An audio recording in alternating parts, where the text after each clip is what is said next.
नमस्ते और इस खास एक्सप्लेनर में बहुत बहुत स्वागत है। आज हम गंगा नदी तंत्र का एक ऐसा गहराई से विश्लेषण करने जा रहे हैं जो आम रटे रटाए तथ्यों से काफी अलग है। हम इस विशाल नदी प्रणाली के पूरे जीवन चक्र को समझेंगे और इसके भूगोल के पीछे जो दिलचस्प विज्ञान छिपा है उसे भी डिकोड करेंगे। तो चलिए बिना किसी देरी के शुरू करते हैं। आगे बढ़ने से पहले एक नज़र आज के हमारे मुख्य बिंदुओं पर। हम शुरुआत करेंगे गंगा के जन्म यानी पंचप्रयाग से। फिर बात होगी मैदानी यात्रा और प्रमुख राज्यों की। उसके बाद सहायक नदियां और उन्हें याद रखने की कुछ कमाल की ट्रिक्स। फिर हम देखेंगे कुछ हैरान करने वाले भौगोलिक अपवाद और अंत में इसके पारिस्थितिकी और सांस्कृतिक महत्व को समझेंगे। तो भाग 1, गंगा का जन्म, पंचप्रयाग। अब गंगा नदी के उद्गम की बात आती है तो सबसे पहला नाम क्या दिमाग में आता है? गोमुख, राइट? लेकिन क्या गंगा वास्तव में गोमुख से निकलती है? सच तो ये है कि भौगोलिक दृष्टि से ये एक बहुत ही आम लेकिन बहुत बड़ी गलतफहमी है। दरअसल गोमुख से जो जलधारा निकलती है वो भागीरथी है। इस नदी को आधिकारिक तौर पर गंगा नाम तब तक नहीं मिलता जब तक कि देवप्रयाग में इसका मिलन विशाल अलकनंदा नदी से नहीं हो जाता। देवप्रयाग ही वो सटीक भौगोलिक संगम है जहां से असल में गंगा का जन्म होता है। और देवप्रयाग तक पहुंचने से पहले की कहानी भी कम दिलचस्प नहीं है। अलकनंदा एक तरह से एक चौड़े प्राकृतिक हाईवे का काम करती है। रास्ते में ये 5 प्रमुख संगमों से भारी मात्रा में पानी और ग्लेशियर का मलबा इकट्ठा करती है। इन्हीं संगमों को पंचप्रयाग कहा जाता है।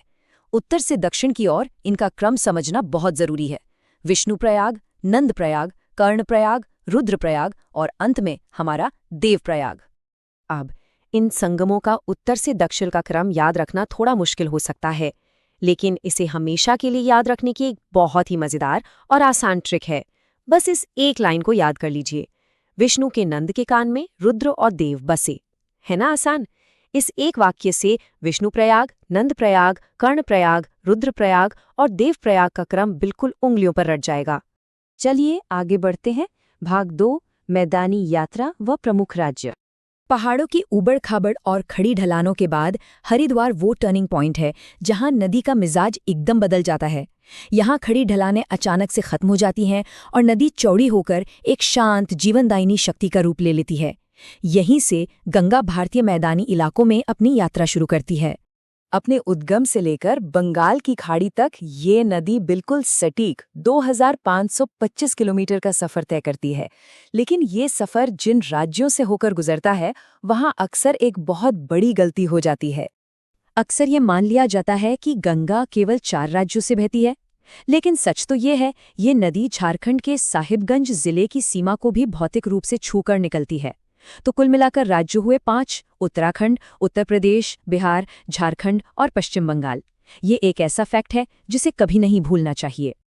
अब आते हैं भाग 3 पर, सहायक नदियां और उन्हें याद रखने की अचूक ट्रिक्स। इतनी लंबी यात्रा कोई भी नदी अकेले तय नहीं कर सकती। बाएं तट की जो हिमालयी सहायक नदियां हैं उनका पश्चिम से पूर्व की ओर क्रम याद रखने के लिए एक और जबरदस्त ट्रिक है। रामगंगा, गोमती, घाघरा, गंडक, कोसी और महानंदा। इन्हें याद रखने के लिए बस इतना कहना है, रामू गोमती का घाघरा गंडक की कोसी में महान है। बस पूरा क्रम याद हो गया। इन सभी सहायक नदियों में कोसी नदी का बर्ताव थोड़ा अलग और खतरनाक है। ये हिमालय से इतनी ज्यादा मात्रा में गाद और मलबा लाती है कि समतल मैदानों में अपना ही रास्ता ब्लॉक कर लेती है। इसी वजह से इसे बार बार और अचानक अपना रास्ता बदलना पड़ता है, जिससे भयंकर बाढ़ आती है। और यही कारण है कि इसे बिहार का शोक भी कहा जाता है। वहीं दूसरी तरफ दाएं तट की सहायक नदियों में सोन नदी कुछ ऐसा करती है जो बिल्कुल हैरान कर देने वाला है। ये पटना की ओर सीधा उत्तर दिशा में बहती है। अब प्रायद्वीपीय पठार का जो प्राकृतिक ढलान है ये उसके बिल्कुल विपरीत है। एक तरह से देखा जाए तो ये सीधे सीधे गुरुत्वाकर्षण को ही चुनौती दे रही है। तो आखिर ऐसा क्यों होता है? इसका जवाब छिपा है लाखों साल पहले हुई एक भूगर्भीय घटना में।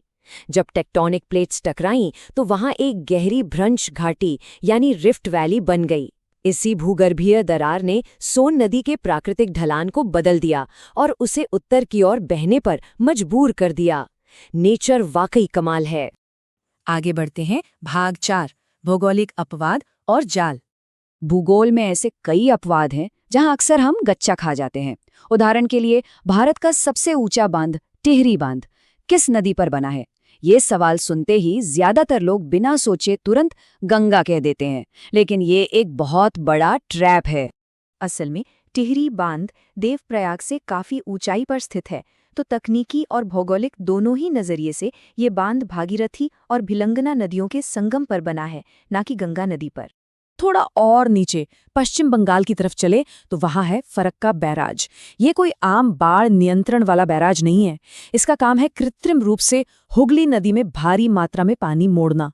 एक तरह से ये एक विशाल फ्लश का काम करता है, ताकि गाद को साफ करके ऐतिहासिक कोलकाता बंदरगाह को काम करने लायक बनाए रखा जा सके। और इसी फरक्का बैराज के पास आकर गंगा की ये अविश्वसनीय यात्रा दो अलग-अलग धाराओं में बंट जाती है। एक धारा हुगली बनकर भारत में दक्षिण की ओर मुड़ जाती है और दूसरी धारा पद्मा के नाम से पूर्व की ओर बांग्लादेश में प्रवेश कर जाती है। यही दोनों मिलकर आगे दुनिया के सबसे बड़े सुंदरबन डेल्टा का निर्माण करती हैं। और अब हम आ गए हैं अपने आखिरी हिस्से पर, भाग 5, पारिस्थितिकी और सांस्कृतिक महत्व।